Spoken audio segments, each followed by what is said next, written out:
Justement, claque, fessée, violence verbale. Est-ce qu'on a trop longtemps banalisé ce qui ne devrait pas l'être? Comment faire évoluer les mentalités sans culpabiliser les parents? Et est-ce qu'on pourrait faire changer justement les choses? Nous allons en parler tout de suite avec vous, Nathalie, et avec nos trois invités. On y va?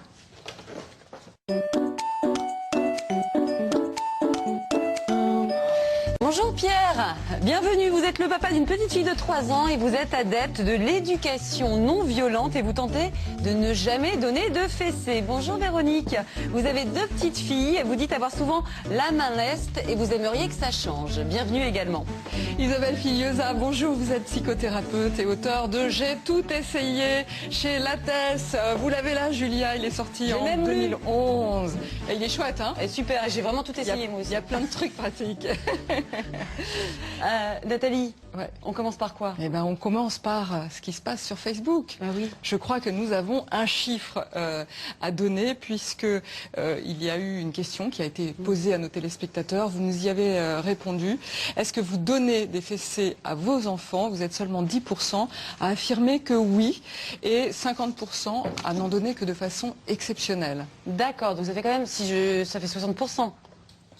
Hein? Oui, qui en donne globalement. Globalement. Ah ouais, c'est pas rien, hein, non. 60%. C'est un vrai chiffre. Vous n'êtes pas toute seule. Alors, pour commencer, on va essayer de comprendre quelles sont les conséquences de cette violence éducative sur nos enfants. Et je commence avec vous, Véronique. Donc, je rappelle que vous êtes la maman de Juliette qui a 3 ans, Valentine qui, elle, a 11 mois. Et il vous arrive de donner des fessées à Juliette.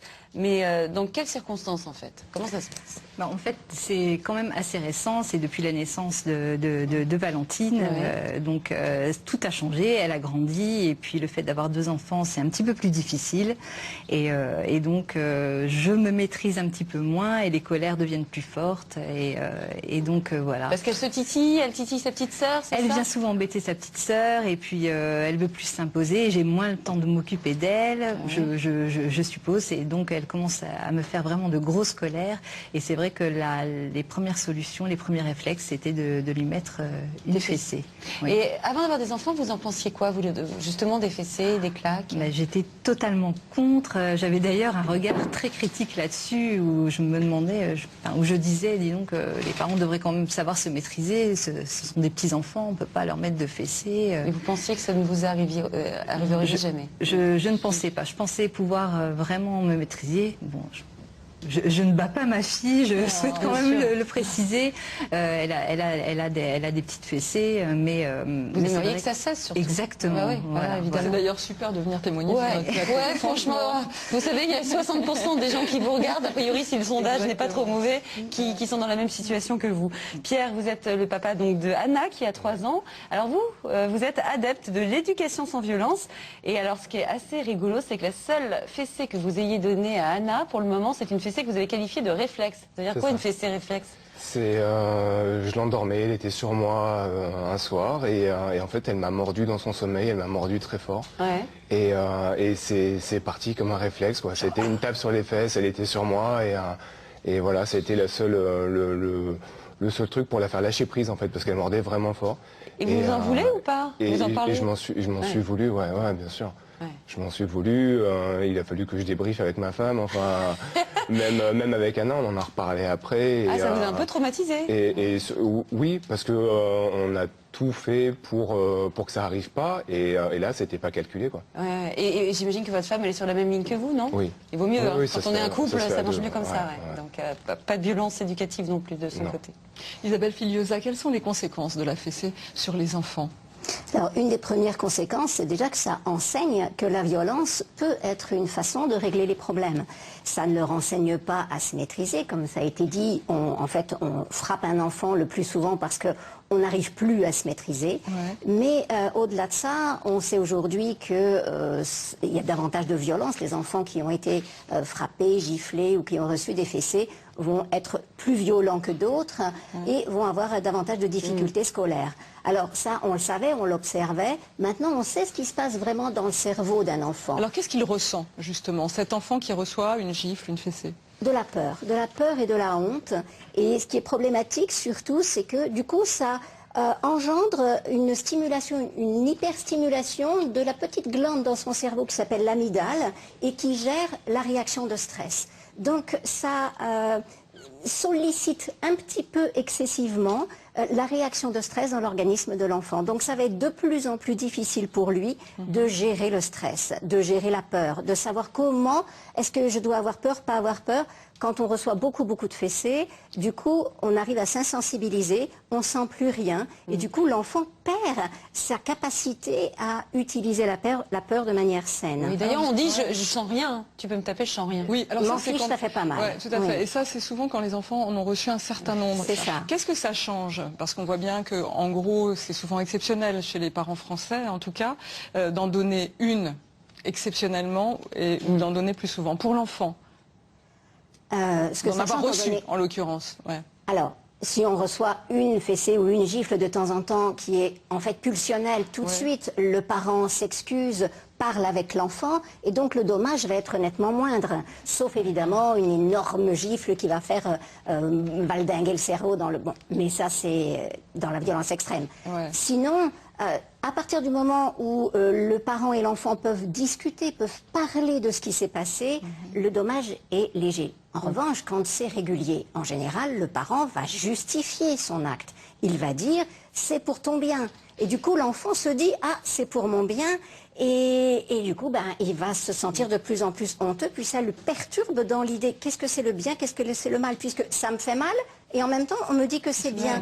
Donc l'enfant arrive à se couper de ses propres sensations, ne peut plus se faire confiance. Et il a du mal aussi, bien sûr, à faire confiance à son parent qui peut lui faire ça. Donc ça rompt le lien d'attachement. Alors moi j'ai quand même une question parce que moi ça m'est déjà arrivé, voilà, mais à culpa, je vous rejoins de donner une Moi petite aussi, ça m'est tape. arrivé, Vous aussi, bien bon sûr. bah voilà, on se le dit, petite tape C'est important. sur les fesses de mon fils quand il était petit. Bon, j'ai jamais donné claque, mais justement, est-ce qu'il y a une vraie différence entre la fessée et la claque? Est-ce qu'il y a un niveau de violence supérieur avec la claque? Je suis pas sûre que... Alors, il y a un niveau de violence supérieur en ce sens que dans la claque, comme on le voit bien dans le spot vidéo, et il y a vraiment le cerveau qui On va le va voir, ce spot, on l'a pas encore valdinguer contre la boîte crânienne. Donc c'est effectivement dangereux. Maintenant, la fessée a d'autres inconvénients, puisque ça fait venir un afflux de sang dans le fessier. Et parfois, plus tard, adulte, quand c'est un petit peu trop régulier, cet afflux de sang peut être confondu avec une excitation sexuelle. Et donc, voilà. Donner quand on- quelques pratiques un peu particulières. Voilà, On va les c'est appeler pas comme ça. forcément mieux. En tout cas, il y a aussi les violences quand on crie aussi sur son enfant. J'imagine que ça fait aussi partie de la violence éducative. Il n'y a pas que la Tout à gifle fait. et il n'y a pas que la fessée. Tout ce qui fait peur ou honte à un enfant. Dès qu'on va toucher à faire peur, c'est-à-dire à stresser l'enfant, d'abord c'est inefficace puisque du coup il ne peut plus réfléchir. Ce sont toute sa zone émotionnelle qui prend le dessus et il n'est plus capable de réfléchir à ce qu'il doit faire. Alors Donc, justement, Isabelle, j'aimerais bien que vous écoutiez, parce que avec cette nouvelle formule d'émission, maintenant, nos maternautes, les téléspectateurs peuvent nous poser directement, et vous poser surtout directement des questions. Je vous propose d'écouter Julie. Bonjour, je m'appelle Julie, je suis la maman d'un petit garçon de 18 mois. J'ai choisi l'éducation bienveillante, mais il m'arrive de hausser le ton. Quelles sont les conséquences de ces violences verbales sur mon enfant? Est-ce que c'est aussi grave que de mettre une fessée? Merci. Voilà, on se pose les mêmes questions. Voilà. Oui, c'est grave. Enfin, c'est grave et c'est pas grave. C'est important d'apprendre à faire autrement. Alors, le mot bienveillante, il m'ennuie un petit peu parce que c'est comme si ceux qui tapent étaient malveillants. C'est pas le cas. Ouais. En général, on est tous bienveillants envers nos enfants et on cherche à faire bien. Seulement, parfois, on est débordé tout simplement et on réagit avec nos propres mécanismes de stress. Et donc, on réagit par la violence, par l'agressivité.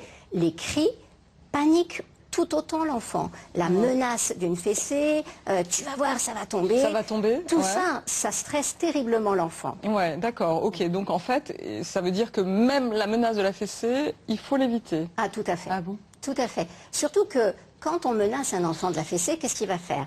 Son amygdale donc secoue, il faut voir que tout son cerveau du coup est sous stress. Un cerveau sous stress, que ce soit adulte ou enfant, 3 réactions possibles. Violence, agressivité, fuite Fuite, retrait. ou figement. L'enfant se fige. Et donc, toutes ces 3 façons de faire vont forcément aggraver la situation. On menace l'enfant d'une fessée, du coup il est stressé, du coup son cerveau va le mener à être agressif, à faire des bêtises, à soi-disant provoquer. Le parent interprète tu me provoques, tu cherches la fessée, tu cherches à ce que ça tombe.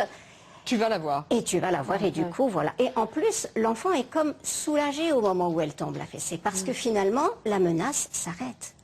La menace d'une fessée, c'est très dur. On ne sait jamais à quel moment est-ce que ça va s'arrêter, à quel moment ça va tomber. Oui.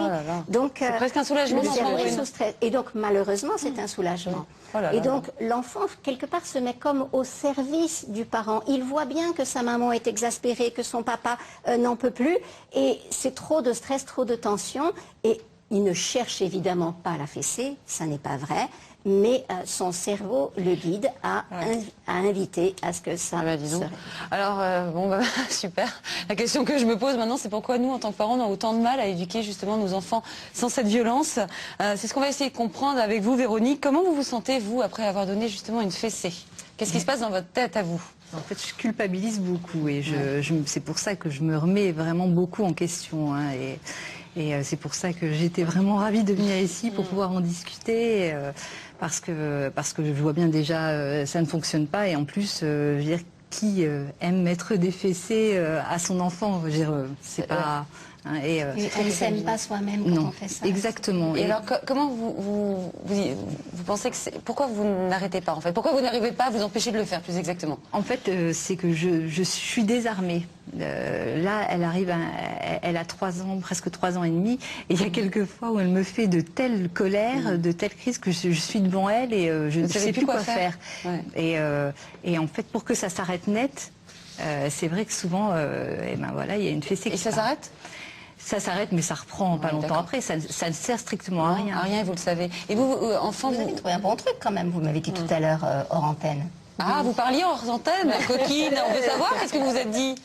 Oui, quand on a parlé du câlin, oui, en fait, parce que je me remets énormément en question, justement. Et donc, j'ai essayé de trouver quelque chose. Et la dernière fois, il y avait vraiment une grosse colère. Et j'étais devant elle, je savais plus quoi faire. Et j'ai essayé autre chose. Je l'ai appelée. Et je lui ai dit, viens. Et puis, je l'ai prise dans mes bras et je l'ai serrée dans mes bras.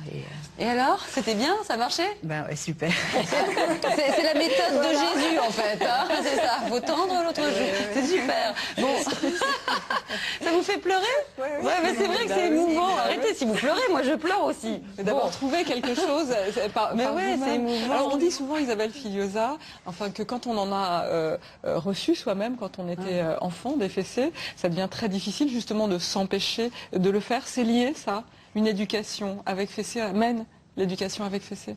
Tout à fait. On le constatait. Maintenant, aujourd'hui, on sait pourquoi. On regarde dans le cerveau. On met un parent...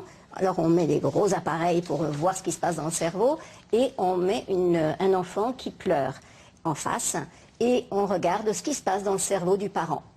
Le cerveau d'un parent qui n'a jamais été frappé et qui n'a pas reçu de cris, etc., qui a donc été éduqué de manière non violente, va réagir immédiatement en sécrétant de l'ocytocine et par une impulsion à donner du soin.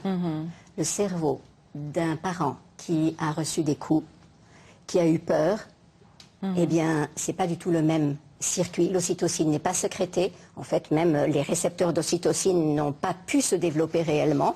Donc, c'est plus difficile. Et c'est le circuit de stress qui est activé. Donc, le cerveau du parent, quand il voit son enfant pleurer, se met en alerte et déclenche, du coup, soit de la violence, soit j'ai pas envie de voir ça, la fuite. D'accord. Véronique, vous avez fait un bond là, mais terrible. Et donc c'est ça, nous avons à maîtriser notre amygdale, apprendre à guérir ça, parce que ça se guérit tout de même. Mais ce qui est important, c'est déjà de savoir ça. C'est pas, on n'est pas fautif. Mais bien sûr, déjà vous en avez conscience, c'est énorme. C'est au moins la moitié du chemin. Bon, Pierre, vous, pour quelle raison dès le départ justement vous avez choisi d'éduquer votre fille sans donner de fessée? C'était une évidence. Enfin, on est parti du principe que dans les relations humaines, on ne va pas taper son collègue de bureau parce qu'on n'est pas d'accord. Il y a des lois contre ça, pas encore pour protéger l'enfant. Et donc voilà, pourquoi appliquer différemment vers un enfant qui est encore moins en capacité de se défendre qu'un collègue de bureau. Donc, vous en avez déjà pris, vous, des claques, petit? Non. Non. Non, enfin, une fois, mais ça faisait vraiment pas partie, c'était pas ma mère. Et, Alors que vous, votre maman avait la main leste, je Oui, crois. mais Voilà. gentiment. Hein. Gentiment, mais voilà. On ne peut pas les accuser. Mais non, c'est pas du tout Non, voilà, c'est pas de manière accusatrice que je disais ça, mais c'est voilà. Bon. J'essaie de comprendre, c'est pour ça. Alors, est-ce qu'une loi interdisant la fessée retiendrait toutes les mains tentées de se lever sur un enfant? C'est le pari des 32 pays européens qui ont déjà voté une loi interdisant toute forme de violence sur les enfants. C'est aussi le combat du docteur Lazimi de la Fondation pour l'enfance. Aujourd'hui, on le suit en pleine campagne de lobbying et il a fort à faire. C'est une enquête de Claire Benaïm et vous allez voir, hein, Isabelle, on va voir justement le spot dont vous nous parliez contre la claque. C'est assez violent, assez choquant, donc je préfère vous prévenir. Mais je peux pas mardi, je pourrais pas Laurent mardi. Arrête Jules. Non mais je sais pas, jusqu'à jeudi, au moins jusqu'à jeudi. Oui, arrête. On se rappelle Laurent, ok. Tu entends ce que je te dis? C'est dingue ça. Tu entends ce que je te dis?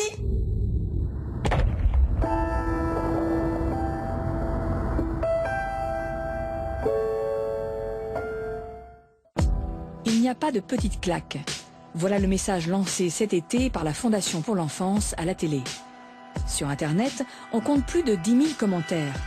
La campagne a fait son effet, pas sûr pourtant qu'elle empêche claques et fessées. Une bonne baffe n'a jamais fait de mal, faut les dresser les gosses, point. Celui qui a fait cette campagne mérite une bonne torgnole dans sa gueule.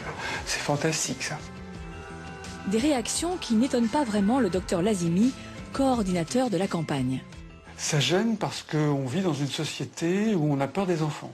Ça gêne parce qu'on vit dans une société où culturellement, religieusement, on a toujours pensé que l'enfant qui naissait était un être tout fait et qu'il était potentiellement dangereux, qu'il fallait le dresser. Or, pour le docteur Lazimi, le dressage n'est pas une option. Il milite pour que la France vote une loi interdisant aux parents de lever la main sur leur enfant. Aujourd'hui, on peut, au sein de sa famille, frapper son enfant. C'est une violence, c'est inacceptable. L'enfant a des droits, il n'a pas des mini-droits. Donc c'est vraiment important qu'il y ait une loi qui dit symboliquement « Nul n'a le droit de frapper qui que ce soit, et encore moins un enfant ». Des lois anti-fessées, il en existe déjà un peu partout en Europe. Depuis 2008, le Conseil de l'Europe en a d'ailleurs fait une priorité. Mais la France fait de la résistance. 2 propositions de loi ont été déposées en 2009 et 2010, mais elles n'ont jamais été inscrites à l'ordre du jour. Mais aujourd'hui, le docteur Lazimi est optimiste. Il vient rencontrer une poignée d'élus qu'il espère bien convaincre de s'engager. Là, je suis confiant. Il y a 4 ans, il n'y avait qu'un seul parti politique qui nous accueillait. Aujourd'hui, il va y en avoir 4. Donc là, vraiment, je pense que ça va avancer. Autour de la table, l'auteur des 2 premières propositions de loi, l'ancienne députée UDI Edwige Antier, 2 députés de la majorité, une élue Front de gauche et une représentante du PS. On est à votre disposition, hein, comme conseiller technique. Il y a énormément d'arguments scientifiques. Pendant plus d'1 heure, les participants affûtent leurs armes. Les 2 députés s'engagent à présenter un nouveau texte de loi et ils s'avancent même sur un calendrier. Il faut effectivement qu'on avance sur le sujet et qu'en fin d'année, on puisse avoir au moins une réponse positive des différents ministères et qu'on puisse, disons 2014. Ce serait quelque chose de tout à fait raisonnable. Et vous pensez que la majorité serait prête à suivre? Eh bien, je l'espère. Je suis optimiste de nature et j'essaierai de convaincre. De la conviction, il va en falloir. Dans l'hémicycle, il reste encore pas mal de réticences. Que penseriez-vous d'une loi interdisant la fessée? Moi, je crois qu'elle est inutile, puisque de toute façon, aujourd'hui, dans le code pénal, il y a suffisamment de dispositions pour réprimer, je dirais, les sévices. Jamais considéré qu'une tape sur les fesses faisait partie d'un châtiment corporel pour ce qui me concerne. Laissons aux parents le discernement de l'éducation de leurs enfants. La France a d'autres problèmes pour qu'on n'y passe pas trop de temps non plus. Mais en cherchant bien, on a quand même trouvé un député anti-claque. Je pense qu'il y a d'autres moyens de punir. Et donc je pense que l'initiative n'est pas idiote. Rendez-vous en 2014 à l'Assemblée pour une bataille de claques. Pierre, Véronique, ce spot anti-claque, qu'est-ce que ça vous évoque? C'est choc. Ouais. Oui, c'est ça, c'est assez choquant, c'est violent. C'est violent, mais ça permet quand même, je trouve, moi, la prise de conscience, un peu comme les publicités pour la sécurité routière, vous voyez. Vous n'avez pas envie de regarder ça et en même temps, une fois que vous l'avez vu, je pense que ça change pas mal de choses. Ouais, probablement. C'est vrai que ça met un peu de plomb dans la cervelle, je suppose. Isabelle Filiosa, s'il y avait une loi anti-fessée, qu'est-ce que ça changerait dans la tête des parents ? Au moment où ils seraient envahis de cette violence et de cette impulsion à frapper, ils s'arrêteraient. Parce que pour l'instant, il y a une permission sociale. Si les parents passent à l'acte autant, c'est qu'il y a cette permission sociale. Ça n'est pas interdit, donc c'est que ça fait pas mal à l'enfant.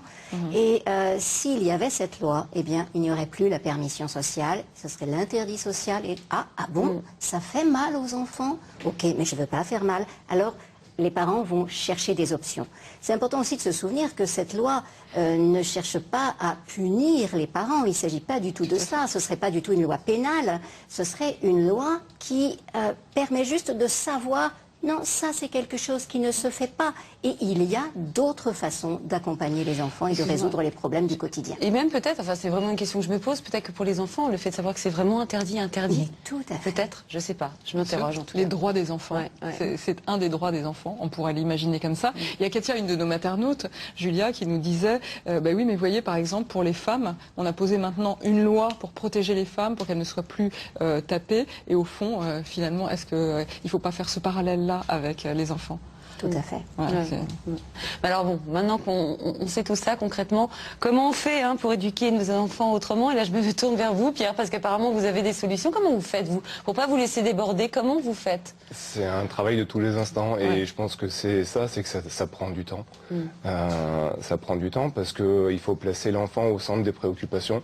Il faut constamment essayer de chercher, de comprendre, d'entendre ses motivations, pourquoi est-ce qu'il fait un caprice au milieu du supermarché. Alors, concrètement, comment vous faites si votre fille fait un caprice dans un supermarché? Comment vous y prenez-vous?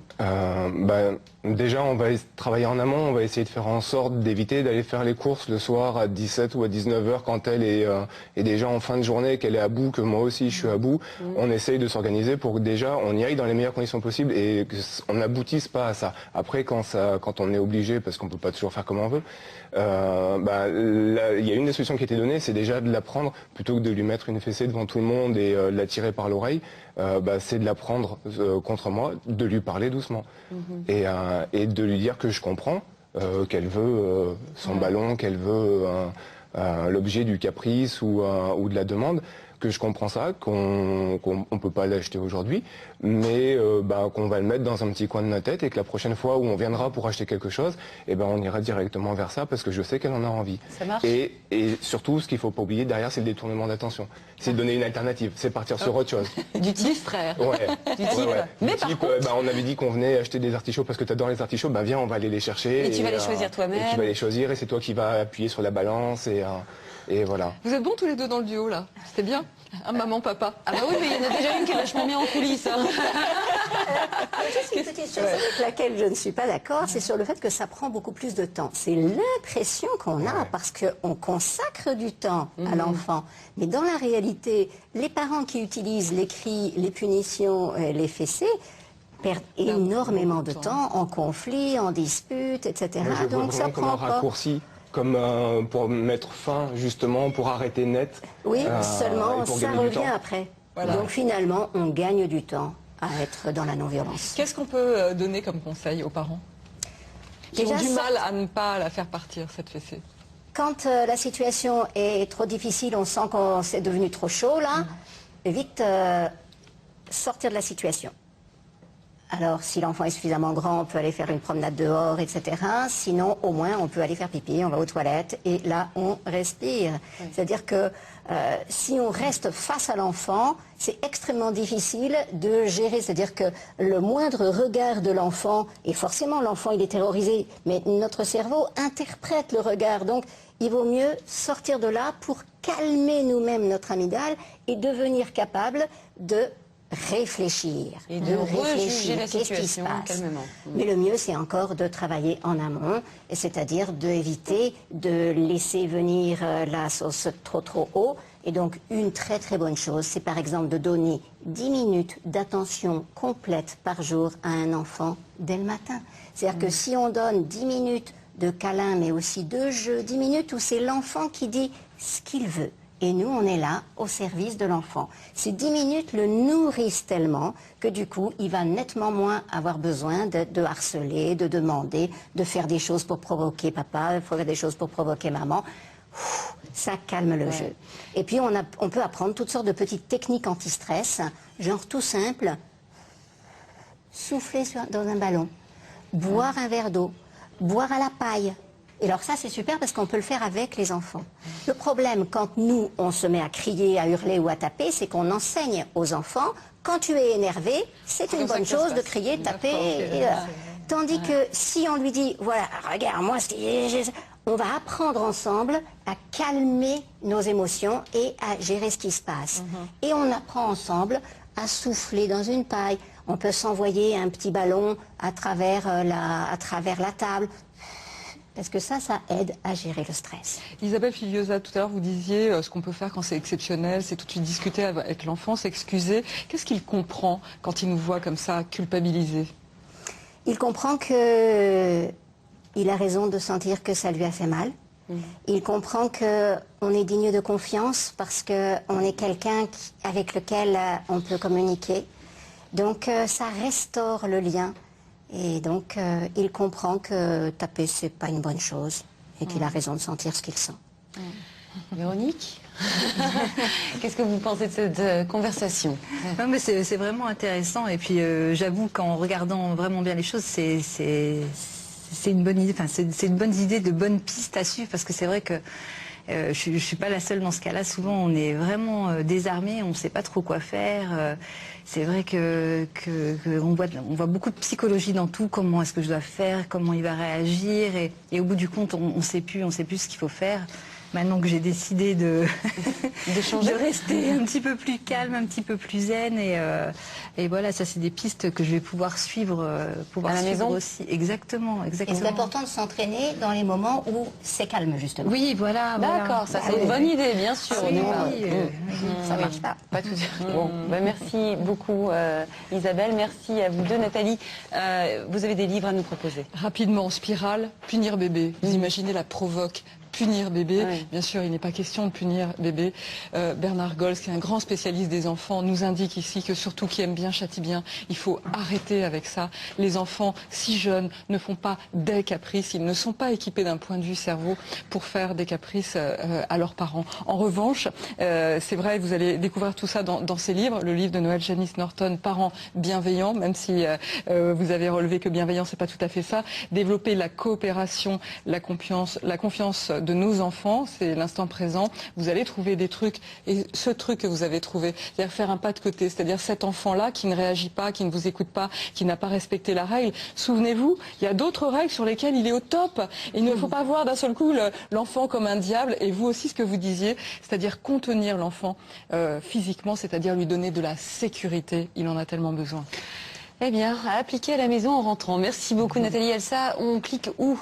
Alors, je voulais revenir sur le site de Allo Parents Bébés. Vous savez, la fameuse ligne de téléphone. Parce que là, on a parlé des enfants qui potentiellement font des caprices, donc sont grands. Et moi, je voulais parler des tout petits, parce qu'on sait très bien que les parents au démarrage sont épuisés, fatigués, ils en peuvent plus. Et un geste brusque peut vite partir. Donc, du type bébé secoué. Du type bébé secoué, du type même petite tape aussi sur les fesses. Ça arrive quand vraiment on est au bout du rouleau. Ou hurlement des parents face Exactement. au bébé. Donc avant d'atteindre justement ce moment fatidique, moi je vous propose de faire le 0800 00 3456, cette fameuse ligne de téléphone absolument magique de Allo Parents Bébés. Donc n'hésitez pas, vous trouvez toutes les infos sur leur site internet.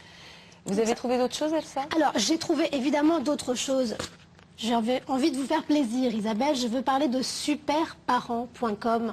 Donc, c'est ce site internet absolument génial, fait par deux parents qui, justement, voulaient rompre avec ce côté « je ne sais pas quoi faire en cas de conflit au supermarché, je ne sais pas quoi faire quand mes deux aînés, enfin, mes deux enfants sont en train d'avoir une rivalité, je ne sais pas la gérer ». Sur ce site, vous trouvez énormément de conseils, d'astuces, de fiches pratiques à télécharger et pourquoi pas à les coller sur son frigo à la rentrée. Je trouve ça super. Allez sur ce site, c'est fabuleux. Bon, oui, fiche pratique emmenée au supermarché. C'est pas évident pendant la colère à la petite. Vous savez, sur le smartphone, bah oui, au supermarché, je sais plus quoi faire, je vais sur le site Super Parents, hop, je trouve tout de suite. Je prends la paille et je... Exactement, et je souffle. Est-ce qu'on a un petit clin d'œil, on m'a dit, pour finir, Elsa? Je voulais terminer sur une note humoristique. Vous savez, c'est un petit peu mon côté... rigolard, troubadour, mais voilà, troubadour joyeux de rire de l'émission. Et donc du coup, je suis allée m'enquérir de savoir s'il existait des moyens assez dissuasifs, décalés. J'ai trouvé le slip anti-fessé. Et je trouve que c'est un moyen assez dissuasif. Regardez sur vos écrans, c'est écrit, donc vous verrez rouge sur blanc, anti-fessé, même pas mal. Et je pense que du coup, c'est peut-être aussi dissuasif qu'une loi, que d'acheter un lot. En tout cas, mine de rien, c'est mignon comme tout et ça peut faire réfléchir. Merci, Elsa. On me dit que vous avez le temps de nous montrer un autre slip. Alors, non, en fait, je vous montrerai pas le mien. Ça, c'est sûr, parce que ce n'est pas un slip anti-fessé, pour le coup, le mien. En revanche, je voulais parler surtout des associations qui font un travail formidable. Vous savez, quand on passe le cap de la claque, mais qu'on est vraiment dans des notions de maltraitance. Donc, je voulais revenir sur ces deux associations qui sont fabuleuses. La Voix de l'enfant, ça, c'est vraiment une association. On avait reçu, vous vous rappelez, Bruno Solo, qui nous avait parlé de son travail absolument fabuleux. Donc, n'hésitez pas à aller sur ces sites-là, d'autant plus que vous avez un parcours initiatique pour vos enfants, pour qu'ils apprennent eux-mêmes, quand ils sont un peu plus grands, à déceler quand il s'agit de violences verbales, physiques, pas forcément fait dans le cadre de la famille, mais aussi à l'extérieur. Donc allez-y, je pense que ça vaut le détour. Et la deuxième association, Elsa, c'est laquelle? Enfance et Partage. Et vous savez pourquoi Enfance et Partage? Parce que c'est sur le site d'Enfance et Partage qu'il y a le numéro de téléphone de la ligne Allo Parents Bébés. Ils ont fait le lien directement et se sont dit, finalement, ça couvre plusieurs âges pour les enfants. Autant commencer tôt avec cette ligne de téléphone. Et Enfance et Partage fait aussi un boulot formidable pour la maltraitance en règle générale. Merci Elsa, merci également à vous, Véronique et Pierre, d'être venus témoigner sur ce sujet sensible. Bravo. Vous représentez 60% des gens qui nous regardent, Véronique. Qui ont osé dire. Et qui ont osé le dire, surtout. Merci également à vous, Isabelle. Et à Julie Bouffaïd-Fatigon, qui a préparé cette formidable émission. Et juste